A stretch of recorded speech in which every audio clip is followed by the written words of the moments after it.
सभापति का खड़गे है उसका दिमाग सट गया।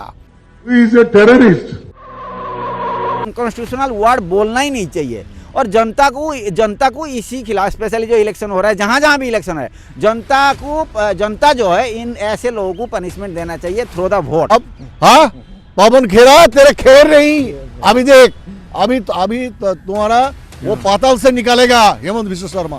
फड़फड़ा रहा है खड़गे खेरा सब फड़फड़ा रहा है, खेरा को खैर नहीं, खड़गे को खाड़ नहीं। बोलते हैं खड़क सिंह के खड़कने से खड़कती है खिड़कियां और खड़क सिंह के खड़कने से खड़कता है खड़क सिंह। चैलेंज कर रहा हूँ मिस्टर खड़गे, आप आइए, चैलेंज एक्सेप्ट कीजिए, आप प्रमाण कीजिए नरेंद्र मोदी आतंकवादी है, प्रमाण कीजिए।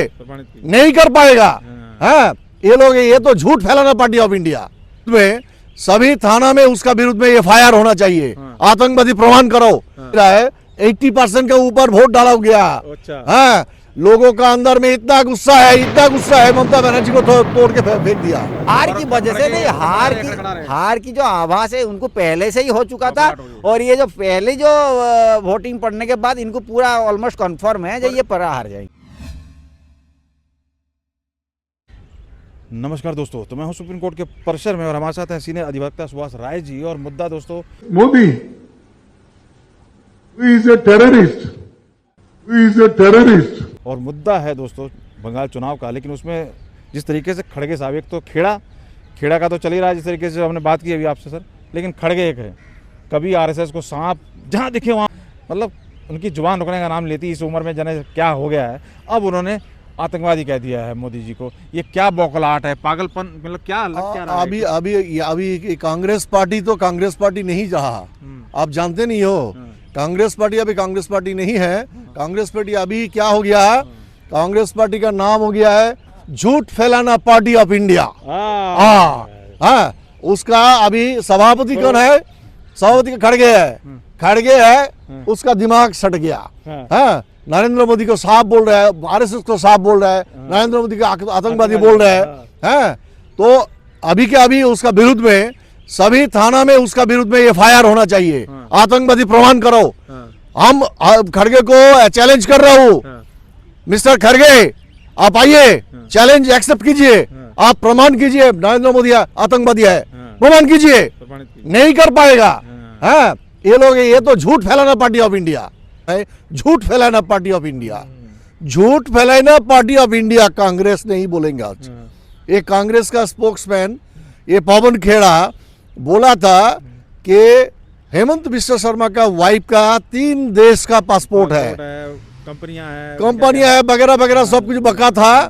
एक भी ठीक नहीं है। मिनिस्ट्री ऑफ एक्सटर्नल अफेयर्स अभी एक नोटिस जारी करके बोला ये 3 पासपोर्ट वाला जो बात कहा था पूरा के पूरा झूठ है, ठीक नहीं है, पूरा झूठ फैला दिया। तो सब कुछ निकला नहीं, अब ये खुद मुंह छुपाने लगे, उसके ऊपर क्या अपडेट है? हाँ तो वो तो मुंह छुपाने लगे, वो तो पताल में जब घुस गया होगा। हमको लगता है कि ये जो राहुल गांधी नहीं, राहुल उद्दीन, ये इनको छुपाया होगा, छुपा दिया होगा। अभी क्या अपडेट है? अभी मिनिस्ट्री ऑफ एक्सटर्नल अफेयर्स बोल दिया कि ये पूरा के पूरा झूठ फैलाया। ये झूठ का ये लोग पूरा नोटिस जारी कर दिया। अच्छा। हाँ हेमंत विश्व शर्मा को हाथ में अभी एक अस्त्र आ गया।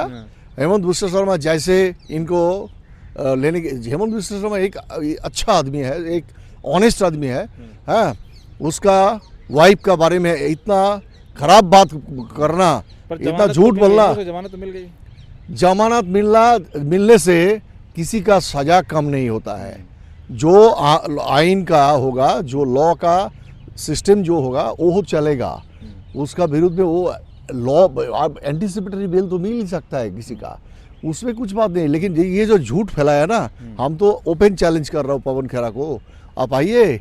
अभी कहाँ से बोलेंगे?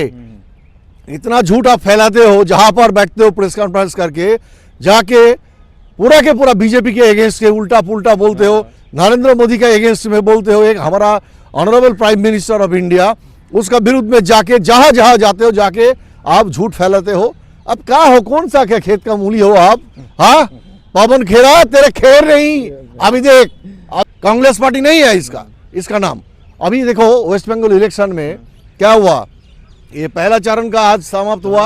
समाप्त होने के बाद दिखाई दे रहा है 80% के ऊपर वोट डाला गया। अच्छा। हाँ, लोगों का अंदर में इतना गुस्सा है, ममता बनर्जी को तोड़ के फेंक दिया। अच्छा, चला जाएगा, ममता बनर्जी इस बार नहीं रहेगा। इसीलिए खड़गे और ये खेड़ा खड़खड़ा रहे, ये खड़खड़ा रहा है, फड़फड़ा रहा है, खड़गे खेड़ा सब फड़फड़ा रहा है। खेड़ा को खेर नहीं, खड़गे को खाड़ नहीं। हाँ, ये जाएगा। ये लगातार इतने बुजुर्गवार हो गए हैं कि खड़गे साहब, खेड़ा जी, हाँ नहीं खड़गे, नहीं ये जो हमारा पहले बोला आरएसएस को ना कि सांप और ये मारो। अच्छा, एक अब कह रहे हैं कि एक मिनट आरएसएस का बारे में जो बोला ना, ये लोग तो इच्छा करके उल्टा पुल्टा बकते हैं। आरएसएस 127 देश में है, दुनिया का सबसे बड़ा ऑर्गेनाइजेशन है।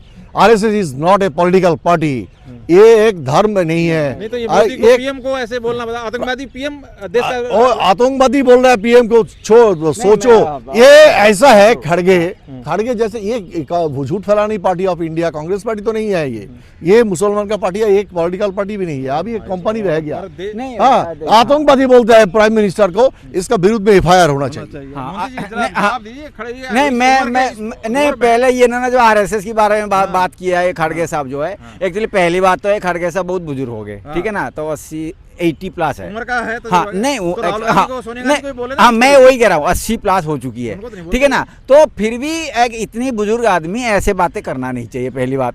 और दूसरी बात है अगर कर दिए तो उनको माफी मांग लेना चाहिए, हालांकि लोग माफी कर देंगे इनको क्योंकि इतनी बुजुर्ग आदमी। और दूसरी बात है, मैं जनता को थोड़ा बताना चाहता हूँ जो आरएसएस क्या होता है। आरएसएस का मतलब राष्ट्रीय स्वयं सेवक संघ है, ठीक है ना, तो इसको हम अगर इंग्लिश में बता दिया जाए, बोला जाए तो राष्ट्रीय मतलब नेशनल, और स्वयं मतलब वॉलंटियरली, और संघ मतलब ऑर्गेनाइजेशन, मतलब राष्ट्र की हित में वॉलंटियरली जो काम करने वाले को राष्ट्रीय स्वयं सेवक संघ बोला जाता है। वो तो साहब कह रहे हाँ, हैं, जहरीला साहब कह रहे हैं, जहरीला साहब। अच्छा, ये ऐसे क्यों बात कर रहे हैं, चाहे ममता बनर्जी हो, कांग्रेस हो, या खड़गे साहब हो, या राहुल गांधी, ऐसे क्यों बोल रहे हैं? क्योंकि वेस्ट बंगाल का जो पहली चरण जो वोट हो चुका है, इनसे पूरा ये, क्योंकि पॉलिटिकल पार्टी है ना, ये लोग पॉलिटिकल एनालिस्ट भी होते हैं इनके अंदर, हाँ, तो ये ऑलरेडी जो मतलब वोटिंग से पहले हो बाद में हो, इनको पहले से ही आवाज हो चुकी है जो वहां ममता बनर्जी पक्का हार जाएगी, ठीक है ना। तो इसी में जो बखलाहट है, अंदर एक डिप्रेशन आ चुका है, मन में टेंशन आ चुकी है, ये टेंशन आने के बाद ये जो मर्जी वही चीज बोल रहे हैं, क्योंकि ये चाहते हैं अगर ये ऐसे बोलने में अगर हो सकता है लोगों का जो अगले चरण जो वोट होने वाला है, तो हो सकता है लोग हमारे इंप्रेशन में आके हमारा पार्टी मतलब हमारा सब सपोर्टर है, जैसे ममता, जैसे गठबंधन है इनका, गठबंधन में जो तृणमूल कांग्रेस है, तो उनको शायद वोट पड़ जाएगा। इसी नजर में, इसी अंदाज में ये लोग सब बखलावट में ऐसे चीज़ बोल रहे हैं। लेकिन इस बार तो पक्का है ममता बनर्जी और पावर में नहीं रहेगी, और नॉट ओनली नहीं रहेगी, मतलब ये हमेशा के लिए इधर ही इसका खत्म है। 2024 जो इलेक्शन हो रहा है, 2026 का जो इलेक्शन हो रहा है, इसमें ममता बनर्जी की पूरा कैरियर खत्म हो जाएगी। लेकिन कह नहीं सकते, हो सकता है एमएलए के हार के लिए, हार की वजह से खेड़ा और हार की वजह से नहीं, हार की जो आभास है उनको पहले से ही हो चुका था। और ये जो पहले जो वोटिंग पड़ने के बाद इनको पूरा ऑलमोस्ट कंफर्म है जो ये परा हार जाएगी, पावर में निकल जाएगी। देखा जाता है कि अक्सर जैसे भी बयानबाजी करते हैं, लेकिन कभी कोई ओकेजन हो, कभी बेटी का कुछ ब्याह हो, बेटा का ब्याह हो, या कोई किस तरीके की ओकेजन होती है, या किसी को मौत हो जाए, तो ये लोग गले मिलते हैं। तो किस मुंह से मिलते हैं? यही जो या आतंकवादी बोलना, पीएम से किसी ओकेजन पे हाथ मिला सकते हैं, गले मिल सकते हैं। मैं वही कह रहा हूँ, नहीं मैं वही कह रहा हूँ, इनकी जो भाषा की जो लिहाज है ये थोड़ा सा होना चाहिए भाई। तो कोई बात नहीं, अपोजिशन पार्टी अपोज करो, अगर गवर्नमेंट कोई देश के खिलाफ अगर कुछ काम करने जा रहा है तो उसमें आप अपोज करिए। लेकिन ये जो आतंकवादी शब्द यूज करना, और as a sitting prime minister की अगेंस्ट में, चाहे सिटिंग में जो भी है, चाहे सिटिंग सीजीआई हो, सिटिंग जज हो, सिटिंग प्राइम मिनिस्टर हो, कोई भी हो, सिटिंग जज की सिटिंग जो अथॉरिटी है उनके खिलाफ ऐसे जो मतलब क्या कहना, अनकॉन्स्टिट्यूशनल वर्ड बोलना ही नहीं चाहिए। और जनता को इसी खिलाफ, स्पेशली जो इलेक्शन हो रहा है, जहाँ भी इलेक्शन है, जनता जो है इन ऐसे लोगों को पनिशमेंट देना चाहिए थ्रू द वोट, क्योंकि ये अगर पावर में आ जाएंगे तो पता नहीं ये देश के खिलाफ भी ऐसे बोलना शुरू कर देंगे, मेरे को लग रहा है। तो पर राहुल गांधी और ये सब बोलते क्यों नहीं? ऐसे बातों का तो खंडन करना चाहिए। नहीं, ये राहुल गांधी वगैरह इनको पंपिंग हो रहा है। और इसलिए खड़गे साहब क्यों बोल रहे हैं? क्योंकि ये लोग सोच रहे हैं क्या, जब बुजुर्ग आदमी बोल रहा है लोग हो सकता है सीरियसली ले लेंगे। और राहुल गांधी क्यों नहीं, राहुल गांधी बोल भी रहे हैं, लेकिन बोल रहा था पहले भी, और लेकिन इतनी ये शब्द क्यों नहीं बोल रहा है? क्योंकि ये नहीं, ये इनको पता है जो जनता जो है, जनता मुझे पप्पू के नाम पर जानते हैं। तो हो सकता है ऐसे ही मैं पप्पू बन चुका हूँ लोगों की नज़र में, तो और क्या बनूँ, मेरा तो सारा जा चुका है, मतलब कहते हैं जो नॉर्मल भाषा में कहते हैं बड़ा घर हो चुका है मेरा। तो इससे बेहतर आगे हम क्या करते हैं, खारगे साहब को आगे कर देगा, खारगे साहब को आगे पीठ भी पोछते हुए नजर आया था, एक वीडियो आया देखा था हमने यही मतलब यही, इसीलिए लोग इनको जो शब्द दिया है पप्पू शब्द, और पप्पू शब्द का मतलब क्या है, जनता खुद फैसला करे। लेकिन क्या है ना, वो अपनी तरफ से मतलब और किसी लायक नहीं रहे मेरे को लगता है, क्योंकि जब वो सोनिया गांधी इनको दे दिए, सोनिया गांधी थोड़ा हर चीज में कमजोर हो गए, तो ये सोच दिए कि मेरा बेटा शायद कुछ करेगा, लेकिन ये भी और भी कुछ नहीं कर पा रहे। इंडी जोट, यही बात, ये जो इंडी जोट है ना, इंडी जोट में ममता बनर्जी है, इंडी जोट में CPIM है, इंडी जोट में कांग्रेस है, कांग्रेस नहीं, झूठ फैलाने पार्टी ऑफ इंडिया, ये सब है, ये सब एक साथ है। इन लोगों का कोई माने पार्टी का कुछ मरी नहीं है, और मोदी का अगेंस्ट है। झूठ पार्टी क्या कहते हैं? अरे ये मेरा एक बंधु अभी बोल रहा था ना कि पप्पू, अरे सही में वो पप्पू है। अच्छा, हाँ, अरे वो पप्पू जाके आंख मारता है। हाँ, मोदी जी को आंख मारा था संसद में, अभी जाके बुलाए नहीं, बिन बुलाए मेहमान की तरह जाके मोदी जी को पकड़ता है, गले मिलता है। हाँ, तो सोचो ये पप्पू होना तो क्या है, वो पप्पू ही तो है ना, ठीक ही बोला, पप्पू है। और पप्पू का पार्टी का प्रेसिडेंट ऐसा बोलेगा RSS साफ है, मोदी जी आतंकवादी है, इसमें दो राय कुछ नहीं, लेकिन इससे कुछ नहीं मिलेगा।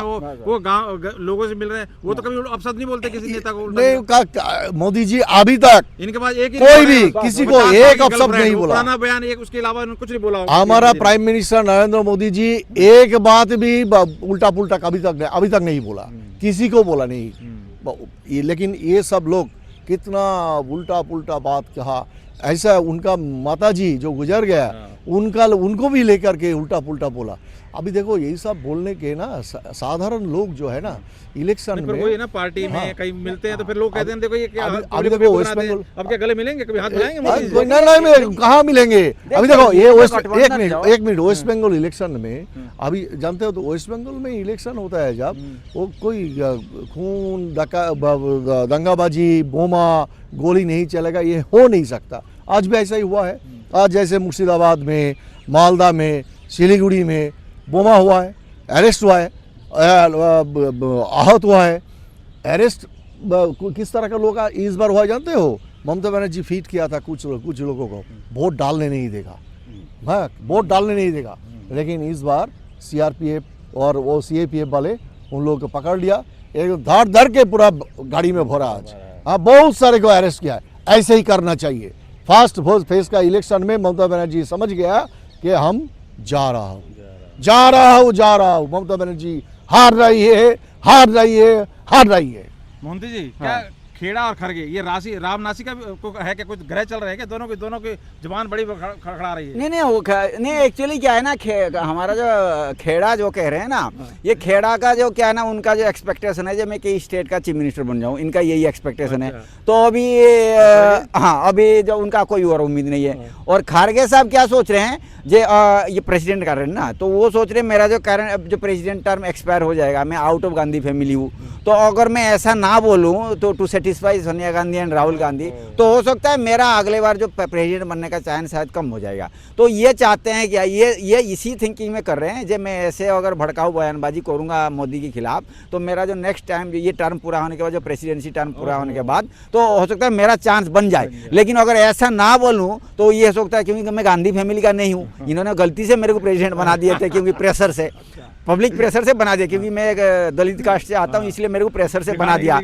हाँ, हमने दलितों को बनाया, कांग्रेस ने इसी चक्कर में बनाया। कांग्रेस का कोई मकसद नहीं था ये आउट ऑफ कांग्रेस मेंबर को बना देना, मतलब आउट ऑफ गांधी फैमिली को बना देना, इनका कोई मकसद नहीं था। लेकिन ये पब्लिक का प्रेशर में जो दलित, इन्होंने आज तक किसी को बनाया नहीं, दलित आदमी को कभी बनाया नहीं प्रेम, तो इसी चक्कर में इन्होंने दलित बना दिया। और मेन मकसद क्या है ना, दलितों का वोट लेने के लिए। ये नहीं कि दलित को खुश करना इसलिए ताकि इनकी वोट हमें मिल जाए। लेकिन खारगे जी इलेक्शन कॉन्टेस्ट करने के, खारगे जी प्रेसिडेंट होने के बाद ये कोई भी स्टेट से कांग्रेस मेजोरिटी में आया नहीं, आज तक आया नहीं।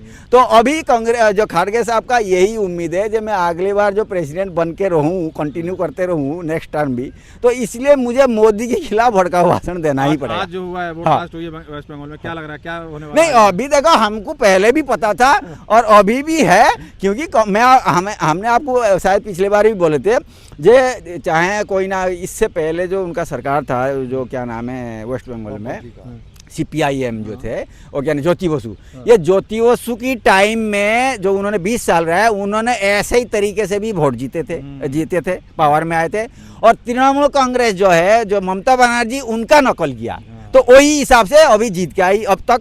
इसके बाद इसका अभी और प्लान था क्या जाए, इस साल भी जो इलेक्शन है, इस साल भी मैं ऐसे ही कर लूँगी, मतलब पावर में आ जाऊंगी। लेकिन ये जो ज्ञानेश कुमार हमारा चीफ इलेक्शन कमिश्नर आ गए, वो उनका अलग थिंकिंग था, क्योंकि उनको पहले से ही पता है वो ऐसे नहीं है जो किस तरीके से इलेक्शन से जीतते रहते हैं। तो अभी इन्होंने इनका ये फर्स्ट टर्म, मतलब जो वेस्ट बंगाल में जो इलेक्शन हुआ, इनका पहली बार, ठीक है, इनकी टाइम में पहली बार हुआ ज्ञानेश कुमार। तो ज्ञानेश कुमार अपना जो ब्रेन जो यूज करना था, उन्होंने यूज करके, क्योंकि उन्होंने पहले ही प्लान कर लिए थे जो SIR लागू करके, नॉट ओनली वेस्ट बंगाल में, पूरा ऑल ओवर इंडिया में मेरा जो मेन ड्यूटी है, जो वोटर लिस्ट को अपडेट करना है और वोटर डिलीशन करना है, इलीगल वोटर को डिलीट करना है, ये मेरा पहला फर्ज रहेगा और पहला जिम्मेदारी रहेगा। तो वही हिसाब से उन्होंने SIR लागू कर दिया, और SIR लागू होने के बाद SIR का असर होगा, SIR का असर बहुत पड़ेगा, not only in West Bengal but also election all over India. Even जो नेक्स्ट जो इलेक्शन होने वाला, जनरल इलेक्शन होने वाला है 2029 में, उसमें ये धांधलीबाजी पूरा बहुत तक खत्म हो जाएगी, मतलब वो धांधलीबाजी ऐसे नहीं है। इसके बाद एक हमारा और एक जो अश्विनी उपाध्याय, उन्होंने पिटीशन फाइल की है, अगर सुप्रीम कोर्ट ये भी लगा देगा ना, तो आप समझ लो जो ट्रांसपेरेंसी जो शब्द है ना, वो असली ट्रांसपेरेंसी जो आ जाएगी इंडिया में पक्का। मतलब इसमें पब्लिक को नॉट ओनली जस्टिस मिलेगी, जो इलेक्शन प्रोसीजर जो ट्रांसपेरेंट आ जाएगा, और सही नेता कम से कम चुन के आएंगे। 100% सही ना हो, कम से कम कुछ परसेंटेज सही चुन के आएंगे। हाँ, तो जिस तरीके से SIR पे वो भड़की हुई थी, सिर्फ प्रॉपर वे में चीजें होने से ही उनको हार दिखाई दे रही है। इसी वजह से ज्ञानेश जी को बार बार टारगेट करने की कोशिश की और कोर्ट तक पहुंच गए। तो खैर, और जहां तक बात खड़गे जी और खेड़ा जी की है, तो वही एक फिल्म कहावत है ना, खड़क सिंह के खड़कने से खड़कती है खिड़कियां, और खड़क सिंह के खड़कने से खड़कता है खड़क सिंह, और सिर्फ को खैर नहीं, और बस वही देखिए, हमारा कहने का एज ए हमें लॉयर, हमारा यही रिक्वेस्ट है सारे लीडर को, जो आप अपोज करो, मोदी को अपोज करो, मोदी को बुरा भला करो, लेकिन कॉन्स्टिट्यूशनल भाषा यूज करो।